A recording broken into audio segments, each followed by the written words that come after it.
Hi friends, ಎಲ್ಲರಿಗೂ ನಮಸ್ಕಾರ. ಒಂದೇ ಥರ ಸ್ನ್ಯಾಕ್ಸ್ ತಿಂದು ತಿಂದು ಬೋರ್ ಆಗಿದ್ದರೆ ಈ ರೀತಿ ಒಂದು ಸತಿ ಸ್ನ್ಯಾಕ್ಸ್ನ ಟ್ರೈ ಮಾಡಿ ನೋಡಿ.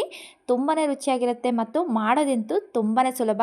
ನಾವು ಕೇವಲ ಆಲೂಗೆಡ್ಡೆ ಮತ್ತು ಮೈದಾ ಇಟ್ಟಿದ್ರೆ ಸಾಕು, ಈ ತರಹದ ಗರಿಗರಿಯಾದಂತಹ ಸ್ನ್ಯಾಕ್ಸ್ನ ಪಟಾಪಟ್ ನಾವು ರೆಡಿ ಮಾಡ್ಕೊಳ್ಬೋದು.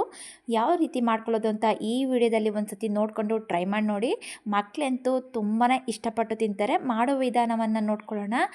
3 ಆಲೂಗೆಡ್ಡೆಯನ್ನು ಬೇಯಿಸ್ಕೊಂಡು ಸಿಪ್ಪೆನೆಲ್ಲ ತೆಗೆದುಬಿಟ್ಟು ಇಟ್ಕೊಂಡಿದ್ದೀನಿ ನೋಡಿ. ಅದು ತಣ್ಣಗಾದ ನಂತರ ನಾವು ಒಂದು ಸ್ಪೂನಲ್ಲಿ ಸ್ಮ್ಯಾಶ್ ಮಾಡಿಕೊಂಡು ಇಟ್ಕೊಳ್ಬೇಕು.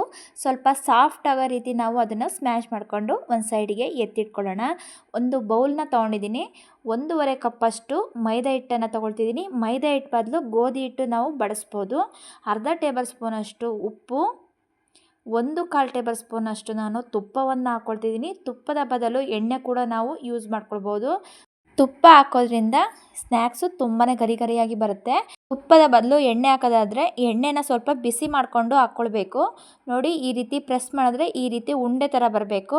ಈಗ ನಾವು ಚೆನ್ನಾಗಿ ಒಂದು ಸತಿ ಮಿಕ್ಸ್ ಮಾಡ್ಕೊಳ್ಳೋಣ. ಸ್ವಲ್ಪನೇ ನೀರು ಹಾಕ್ಕೊಂಡು ನಾವು ಮಿಕ್ಸ್ ಮಾಡ್ಕೊಳ್ಬೇಕು. ನೋಡಿ, ನಾವು ಒಂದೇ ಸಲ ನೀರು ಹಾಕ್ಕೊಂಡು ಅದು ತೆಳು ಮಾಡ್ಕೊಳ್ಬಾರ್ದು, ನೋಡಿಕೊಂಡು ಹಾಕ್ಕೊಳ್ಳೋಣ. ನೋಡಿ, ಈಗ ನಾನು ಮಿಕ್ಸ್ ಮಾಡ್ಕೊಂಡಿದ್ದೀನಿ. ಒಂದು ಅರ್ಧ ಟೇಬಲ್ ಸ್ಪೂನಷ್ಟು ಕಪ್ಪು ಪುಟ್ಟೆಳ್ಳನ್ನ ಹಾಕ್ಕೊಳ್ತೀನಿ. ಕಪ್ಪು ಪುಟ್ಟೆಳ್ಳು ಹಾಕೋದ್ರಿಂದ ನೋಡೋದಕ್ಕೆ ತುಂಬಾ ಚೆನ್ನಾಗಿರುತ್ತೆ. ಈಗ ಒಂದು ಸಲ ನಾವು ಮಿಕ್ಸ್ ಮಾಡಿಕೊಂಡು ನೀರು ಹಾಕ್ಕೊಂಡು ಚೆನ್ನಾಗಿ ನಾದ್ಕೊಳ್ಳೋಣ. ನೋಡಿ, ಹಿಟ್ಟು ಸ್ವಲ್ಪ ಸಾಫ್ಟ್ ಆಗೋವರೆಗೂ ನಾವು ಇದೇ ರೀತಿ ನಾದ್ಕೊಳ್ಬೇಕು. 1 ಟೇಬಲ್ ಸ್ಪೂನಷ್ಟು ಎಣ್ಣೆಯನ್ನು ಹಾಕ್ಕೊಂಡು ನಾವು ನಾದ್ಕೊಳ್ಳೋಣ. ನೋಡಿ, ನಾದ್ಕೊಂಡು ಒಂದು 15 ನಿಮಿಷ ನಾವು ಒಂದು ಸೈಡಿಗೆ ಎತ್ತಿಟ್ಕೊಳ್ಳೋಣ. ನೋಡಿ, ಈಗ ಆಲೂಗೆಡ್ಡೆನೆಲ್ಲ ನಾನು ಸಣ್ಣದಾಗಿ ಸ್ಮ್ಯಾಶ್ ಮಾಡ್ಕೊಂಡು ಇಟ್ಕೊಂಡಿದ್ದೀನಿ. ಈಗ ಸ್ಟವ್ ಆನ್ ಮಾಡಿಕೊಂಡು ಒಂದು ಬಾಣಲಿ ಇಟ್ಕೊಳ್ಳೋಣ. ಬಾಣಲಿ ಬಿಸಿಯಾದ ನಂತರ ಒಂದು 2 ಟೇಬಲ್ ಸ್ಪೂನಷ್ಟು ಎಣ್ಣೆಯನ್ನು ಹಾಕ್ಕೊಳ್ತಿದ್ದೀನಿ. ಎಣ್ಣೆ ಬಿಸಿಯಾದ ನಂತರ ಒಂದು 1/4 ಟೇಬಲ್ ಸ್ಪೂನಷ್ಟು ಜೀರಿಗೆನ ಹಾಕ್ಕೊಂಡು ಜೀರಿಗೆ ಫ್ರೈ ಆದ ನಂತರ ಆಲೂಗೆಡ್ಡೆಯನ್ನು ನಾವು ಹಾಕ್ಕೊಳ್ಬೇಕು. ನಾನಿಲ್ಲಿ ಈರುಳ್ಳಿನ ಯೂಸ್ ಮಾಡ್ಕೊಳ್ತಿಲ್ಲ, ಬೇಕಿದ್ದರೆ ಈರುಳ್ಳಿಯನ್ನು ನಾವು ಯೂಸ್ ಮಾಡ್ಕೊಳ್ಬೋದು. ಒಂದು 1/4 ಟೇಬಲ್ ಸ್ಪೂನಷ್ಟು ಉಪ್ಪು, ಒಂದು 1/4 ಟೇಬಲ್ ಸ್ಪೂನಷ್ಟು ಖಾರ ಪುಡಿ, 1/4 ಟೇಬಲ್ ಸ್ಪೂನಷ್ಟು ಅರಿಶಿನ ಪುಡಿ, 1/4 ಟೇಬಲ್ ಸ್ಪೂನಷ್ಟು ಜೀರಿಗೆ ಪುಡಿ, 1/4 ಟೇಬಲ್ ಸ್ಪೂನಷ್ಟು ಚಾಟ್ ಮಸಾಲ, ಸ್ವಲ್ಪ ಸಣ್ಣದಾಗಿ ಕಟ್ ಮಾಡ್ಕೊಂಡಿರುವಂತಹ ಕೊತ್ತಂಬರಿ ಸೊಪ್ಪು ಹಾಕ್ಬಿಟ್ಟು ಮಿಕ್ಸ್ ಮಾಡ್ಕೊಳ್ಳೋಣ. ನೋಡಿ, ಮಸಾಲೆ ಎಲ್ಲ ನೀಟಾಗಿ ಇಟ್ಕೊಳ್ಬೇಕು. ಆ ರೀತಿ ಒಂದು 2 ನಿಮಿಷದವರೆಗೂ ನಾವು ಇದೇ ರೀತಿ ಮಿಕ್ಸ್ ಮಾಡಿಕೊಂಡು ಅದನ್ನು ಬೇಯಿಸ್ಕೊಳ್ಬೇಕು. 2 ಮಿನಿಟ್ಸ್ ಆಗಿದೆ. ಆಲೂಗೆಡ್ಡೆ ಸ್ಟಫಿಂಗು ರೆಡಿಯಾಗಿದೆ. ಈಗ ಸ್ಟವನ್ನು ಆಫ್ ಮಾಡ್ಕೊಳ್ಬೇಕು. ಸ್ವಲ್ಪ ತಣ್ಣಗಾಗಲು ನಾನು ಬಿಟ್ಟಿದ್ದೀನಿ. ಈಗ ನಾವು ಇಟ್ಟು ಒಂದು 15 ನಿಮಿಷ ಆದ ನಂತರ ಇಟ್ಟು ನೋಡಿ ಚೆನ್ನಾಗಿ ನೆನೆದಿದೆ. ನೋಡಿ, ಹಿಟ್ಟು ತುಂಬಾ ಸಾಫ್ಟಾಗಿ ಬಂದಿದೆ. ಈಗ ಒಂದು ಸಲ ನಾವು ಚೆನ್ನಾಗಿ ಅದನ್ನು ನಾದ್ಕೊಳ್ಬೇಕು. ಇನ್ನೂ ಕೂಡ ತುಂಬಾ ಸಾಫ್ಟ್ ಆಗುತ್ತೆ. ಈಗ ನಮಗೆ ಎಷ್ಟು ಬೇಕೋ ಅಷ್ಟು ಹಿಟ್ಟನ್ನು ತಗೊಂಡು ಈಗ ನಾವು ಲಟ್ಟಿಸ್ಕೊಳ್ಳೋಣ. ಸ್ವಲ್ಪ ಮೈದಾ ಹಿಟ್ಟು ಹಾಕ್ಕೊಂಡ್ಬಿಟ್ಟು ನಾನು ಲಟ್ಟಿಸ್ಕೊಳ್ತಿದ್ದೀನಿ. ನೋಡಿ, ಸಿಂಪಲ್ಲಾಗಿ ಒಂದು 20 ನಿಮಿಷದಲ್ಲಿ ನಾವು ಈ ಸ್ನ್ಯಾಕ್ಸನ್ನು ನಾವು ರೆಡಿ ಮಾಡ್ಕೊಳ್ಬೋದು. ಈಗ ನೋಡಿ, ನಮಗೆ ಯಾವ ಸೈಜಲ್ಲಿ ಬೇಕೋ ಆ ಸೈಜಲ್ಲಿ ನಾವು ಸ್ವಲ್ಪ ದೊಡ್ಡದಾಕಾರ ಮಾಡ್ಕೊಳ್ಬೋದು, ಇಲ್ಲ ಚಿಕ್ಕದಾಗಿ ನಾವು ಕೂಡ ಮಾಡ್ಕೊಳ್ಬೋದು. ಈಗ ನಾನು ಲಟ್ಟಿಸ್ಕೊಂಡಿದ್ದ ನಂತರ ಮಾಡ್ಕೊಂಡಿರುವಂತಹ ಆಲೂಗೆಡ್ಡೆ ಪಲ್ಯವನ್ನು ನಾನು ಹಾಕ್ಕೊಳ್ತೀನಿ. ನೋಡಿ, ಒಂದು ಸೈಡ್ ಮಾತ್ರ ನಾವು ಹಾಕ್ಕೊಳ್ಬೇಕು. ಸ್ವಲ್ಪ ತೆಳುವಾಗಿ ನಾವು ಈ ರೀತಿ ಹಚ್ಕೊಳ್ಳೋಣ. ನೋಡಿ, ಈಗ ನಾನು ಹಚ್ಕೊಂಡಾಗಿದೆ. ಈಗ ಇನ್ನೊಂದು ಸೈಡು ಕೂಡ ನಾನು ಅದನ್ನು ಫೋಲ್ಡ್ ಮಾಡ್ಕೊಳ್ತಿದ್ದೀನಿ. ನೋಡಿ, ಎಲ್ಲ ನೀಟಾಗಿ ನಾವು ಫೋಲ್ಡ್ ಮಾಡ್ಕೊಳ್ಬೇಕು. ಈಗ ಪ್ರೆಸ್ ಮಾಡ್ಕೊಳ್ಬೇಕು. ನೋಡಿ, ಸ್ವಲ್ಪ ಈ ರೀತಿ ಪ್ರೆಸ್ ಮಾಡ್ಕೊಳ್ಳೋಣ. ಪ್ರೆಸ್ ಮಾಡ್ಕೊಂಡಿದ ನಂತರ ಈಗ ನಾವು ಉದ್ದಕ್ಕೆ ಕಟ್ ಮಾಡ್ಕೊಳ್ಬೇಕು. ನೋಡಿ, ಒಂದು ಚಾಕುವಿನಲ್ಲಿ ನಾನು ಉದ್ದಕ್ಕೆ ಕಟ್ ಮಾಡ್ಕೊಳ್ತಿದ್ದೀನಿ. ಇದರಲ್ಲಿ ನಾವು ಸ್ವಲ್ಪ ಡಿಸೈನ್ ಮಾಡ್ಕೊಳೋದ್ರಿಂದ ನಾನು ಈ ರೀತಿ ಕಟ್ ಮಾಡ್ಕೊಳ್ತಿದ್ದೀನಿ. ನೋಡಿ, ನಾವು ಮಧ್ಯಕ್ಕೆ ಆಲೂಗೆಡ್ಡೆ ಸೇರಿಸಿರೋದ್ರಿಂದ ನೋಡಿಕೊಂಡು ನಾವು ನೀಟಾಗಿ ಕಟ್ ಮಾಡ್ಕೊಳ್ಬೇಕು. ಈ ರೀತಿ ನಾವು ಮಾಡ್ಕೊಳ್ಳೋದ್ರಿಂದ ಮಕ್ಕಳು ಕೂಡ ತುಂಬಾ ಇಷ್ಟಪಟ್ಟು ತಿಂತಾರೆ. ಸಂಜೆ ಟೈಮಲ್ಲಿ ಕಾಫಿ ಜೊತೆ ಟೀ ಜೊತೆ ನಾವು ಈ ರೀತಿ ಸ್ನ್ಯಾಕ್ಸನ್ನು ಮಾಡ್ಕೊಳ್ಬೋದು. ನೋಡಿ, ನಾನು ಮಧ್ಯಕ್ಕೆ ಒಂದು ಸ್ಪೂನನ್ನು ಇಟ್ಕೊಳ್ತಿದ್ದೀನಿ. ಸ್ಪೂನು ಬದಲು ನಾವು ಬೇಕಾದರೆ ಒಂದು ಕಡ್ಡಿನಾರು ಇಟ್ಕೊಂಡು ಈ ರೀತಿ ನಾವು ಡಿಸೈನನ್ನು ಮಾಡ್ಕೊಳ್ಬೋದು. ನೋಡಿ, ನಾನು ಈ ರೀತಿ ಫೋಲ್ಡ್ ಮಾಡ್ಕೊಳ್ತಿದ್ದೀನಿ. 1 ಬೈ 1 ಆ ಕಡೆ ಸೈಡ್ ಒಂದು ಸಲ, ಈ ಕಡೆ ಸೈಡ್ ಒಂದು ಸಲ ನಾವು ಈ ರೀತಿ ಫೋಲ್ಡ್ ಮಾಡ್ಕೊಳ್ಬೇಕು. ನಾವು ಈ ರೀತಿ ಮಾಡ್ಕೊಳ್ಳೋದ್ರಿಂದ ನಾವು ಅದು ಎಣ್ಣೆಯಲ್ಲಿ ಕರಿಬೇಕಾದ್ರೂ ಸಹ ಅದು ಸ್ವಲ್ಪನೂ ಕೂಡ ಬಿಟ್ಕೊಳಲ್ಲ. ನಾವು ಯಾವ ರೀತಿ ಮಾಡಿರ್ತೀವೋ ಅದೇ ರೀತಿ ತುಂಬಾ ಚೆನ್ನಾಗಿ ಅದು ಫ್ರೈ ಆಗುತ್ತೆ. ನೋಡಿ, 2 ಕಡೆನೂ ನಾವು ಇದೇ ರೀತಿ ಮಾಡ್ಕೊಳ್ಬೋದು. ಬೇಕಿದ್ದರೆ ನಾವು ಇನ್ನೂ ಚಿಕ್ಕ ಸೈಜಾಗಿ ಕೂಡ ನಾವು ಮಾಡ್ಕೊಳ್ಬೋದು. ಈಗ 2 ಕಡೆನೂ ನಾನು ಇದೇ ರೀತಿ ಮಾಡ್ಕೊಳ್ತಿದ್ದೀನಿ. ನೋಡಿ, ತುಂಬಾ ಸಿಂಪಲ್ಲಾಗಿ ನಾವು ಈ ರೆಸಿಪಿಯನ್ನು ನಾವು ಮಾಡ್ಕೊಳ್ಬೋದು. ಇನ್ಸ್ಟಾಗ್ರಾಮಲ್ಲಿ ಟ್ರೆಂಡಿಂಗ್ ಆಗಿರುವಂತಹ ಈ ಸ್ನ್ಯಾಕ್ಸನ್ನು ನೀವು ಒಂದ್ಸತಿ ಟ್ರೈ ಮಾಡಿ ನೋಡಿ. ನಾನು ಒಂದ್ಸಲಿ ಈ ವಿಧಾನದಲ್ಲಿ ಟ್ರೈ ಮಾಡಿ ನೋಡಿದ್ದೀನಿ. ಟೇಸ್ಟ್ ಕೂಡ ತುಂಬಾ ಚೆನ್ನಾಗಿ ಬಂದಿದೆ. ಮಕ್ಕಳು ಕೂಡ ತುಂಬಾ ಇಷ್ಟಪಟ್ಟು ತಿಂದಿದ್ದಾರೆ. ನೀವು ಒಂದ್ಸತಿ ಈ ವಿಧಾನದಲ್ಲಿ ಟ್ರೈ ಮಾಡಿ ನೋಡಿ, ತುಂಬಾ ಚೆನ್ನಾಗಿ ಬರುತ್ತೆ ನೋಡಿ. ಈಗ ನಾನು ರೆಡಿ ಮಾಡಿಕೊಂಡು ಇಟ್ಕೊಂಡಿದ್ದೀನಿ.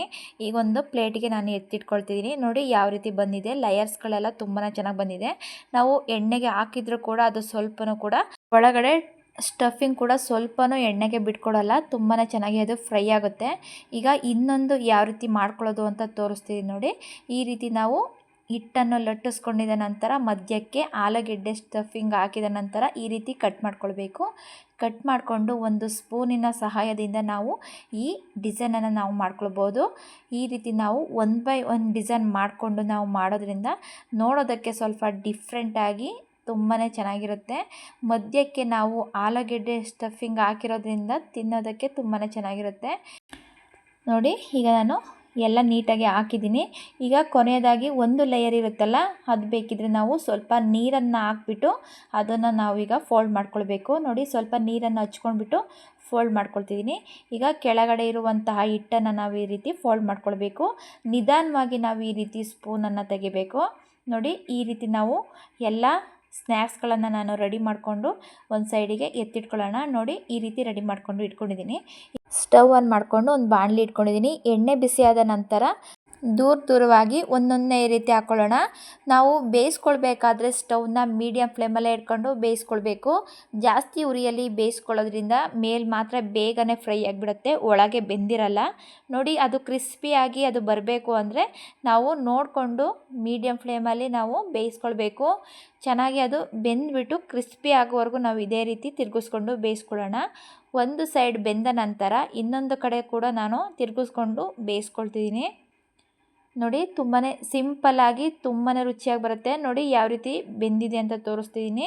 ಈಗ ಇನ್ನೊಂದು ಸೈಡು ಕೂಡ ನಾನು ತಿರುಗಿಸ್ಕೊಂಡು ಬೇಯಿಸ್ಕೊಳ್ತಿದ್ದೀನಿ ನೋಡಿ. ಸ್ವಲ್ಪ ಗೋಲ್ಡನ್ ಕಲರ್ ಬರೋವರೆಗೂ ನಾವು ಅದನ್ನು ಬೇಯಿಸ್ಕೊಳ್ಬೇಕು ನೋಡಿ. ಈಗ ಅದು ಬೆಂದಿದೆ. ಈಗ ನಾವು ಎಣ್ಣೆನೆಲ್ಲ ಸೋಸ್ಕೊಂಡು ತೆಗಿಯೋಣ. ಅದು ಯಾವ ರೀತಿ ಅಂದರೆ ಒಳಗಡೆ ನಾವು ಸ್ಟಫಿಂಗ್ ಆಲೂಗೆಡ್ಡೆ ಹಾಕಿರ್ತೀವಲ್ಲ, ಅದು ಮಧ್ಯದಲ್ಲಿ ಈ ರೀತಿ ಗೋಲ್ಡನ್ ಕಲರ್ ಬಂದ ತಕ್ಷಣವೇ ನಾವು ಅದನ್ನು ಎಣ್ಣೆನೆಲ್ಲ ಸೋಸ್ಕೊಂಡ್ಬಿಟ್ಟು ತೆಗಿಬೇಕು ನೋಡಿ. ಉಳಿದ ಎಲ್ಲನೂ ಕೂಡ ನಾನು ಇದೇ ರೀತಿ ಎಣ್ಣೆನೆಲ್ಲ ಸೋಸ್ಕೊಂಡ್ಬಿಟ್ಟು ತೆಗಿತಿದ್ದೀನಿ ನೋಡಿ. ನೋಡೋದಕ್ಕಂತೂ ಫ್ಲವರ್ ಥರನೇ ಕಾಣಿಸ್ತಿದೆ, ತುಂಬಾ ಚೆನ್ನಾಗಿದೆ ನೋಡಿ. ಯಾವ ರೀತಿ ಬಂದಿದೆ ಅಂತ ತೋರಿಸ್ತೀನಿ. ಗರಿ ಗರಿಯಾಗಿ ಕ್ರಿಸ್ಪಿಯಾಗಿ ಬಂದಿದೆ ಮತ್ತು ಸ್ವಲ್ಪನೂ ಕೂಡ ಅದು ಎಣ್ಣೆಗೆ ಹಾಕಿದ ತಕ್ಷಣ ಅದು ಏನು ಕೂಡ ಅದು ಸ್ಟಫಿಂಗ್ ಕೂಡ ಅದು ಬಿಟ್ಕೊಂಡಿಲ್ಲ, ತುಂಬಾ ಚೆನ್ನಾಗಿ ಬಂದಿದೆ. ಯಾರಿಗೆಲ್ಲ ಈ ರೆಸಿಪಿ ನಿಮಗೆ ಮಾಡುವ ವಿಧಾನ ಇಷ್ಟ ಆಯಿತು ಅಂದರೆ ದಯವಿಟ್ಟು ನೀವು ಒಂದು ಸತಿ ಟ್ರೈ ಮಾಡಿ ನೋಡಿ. ಹೇಗೆ ಬಂತು ಅಂತ ನನಗೆ ಕಮೆಂಟ್ ಬಾಕ್ಸಲ್ಲಿ ತಿಳಿಸಿ. ಯಾವ ರೀತಿ ಬಂದಿದೆ ಅಂತ ತೋರಿಸ್ತೀನಿ ನೋಡಿ. ನನ್ನ ಚಾನಲಲ್ಲಿ ಆಲ್ರೆಡಿ ನಾನು ತುಂಬಾ ರೆಸಿಪಿಗಳನ್ನು ನಾನು ಹಾಕಿದ್ದೀನಿ, ನೋಡಿಬಿಟ್ಟು ಒಂದು ಸತಿ ಟ್ರೈ ಮಾಡಿ ನೋಡಿ. ಈ ರೀತಿ ಮುರಿದ್ರೆ ಸಾಕು, ತುಂಬಾ ಗರಿ ಗರಿಯಾಗಿ ತುಂಬಾ ಚೆನ್ನಾಗಿ ಬಂದಿದೆ. ಯಾರಿಗೆಲ್ಲ ಈ ರೆಸಿಪಿ ಇಷ್ಟ ಆಯಿತು ದಯವಿಟ್ಟು ನನ್ನ ಚಾನಲನ್ನು ಸಬ್ಸ್ಕ್ರೈಬ್ ಮಾಡಿಕೊಂಡು ಪಕ್ಕದಲ್ಲೇ ಇರುವಂತಹ ಬೆಲ್ ಬಟನನ್ನು ಕ್ಲಿಕ್ ಮಾಡಿ. ಇದೇ ರೀತಿ ವೆರೈಟಿಯಾಗಿರುವಂತಹ ಸ್ನ್ಯಾಕ್ಸ್ಗಳು ಬೇಕು ಅಂದರೆ ಕಮೆಂಟ್ ಮಾಡಿ. ಟೇಸ್ಟ್ ಕೂಡ ತುಂಬಾ ಚೆನ್ನಾಗಿ ಬಂದಿದೆ. ನೀವು ಒಂದು ಸತಿ ಟ್ರೈ ಮಾಡಿ ನೋಡಿ. ಈ ರೀತಿ ಮನೆಯಲ್ಲಿ ಮಾಡಿಕೊಡಿ, ಮಕ್ಕಳಿಗೆ ತುಂಬಾ ಇಷ್ಟಪಡ್ತಾರೆ. ವಿಡಿಯೋ ನೋಡಿದ್ದಕ್ಕೆ ತುಂಬಾ ಧನ್ಯವಾದಗಳು.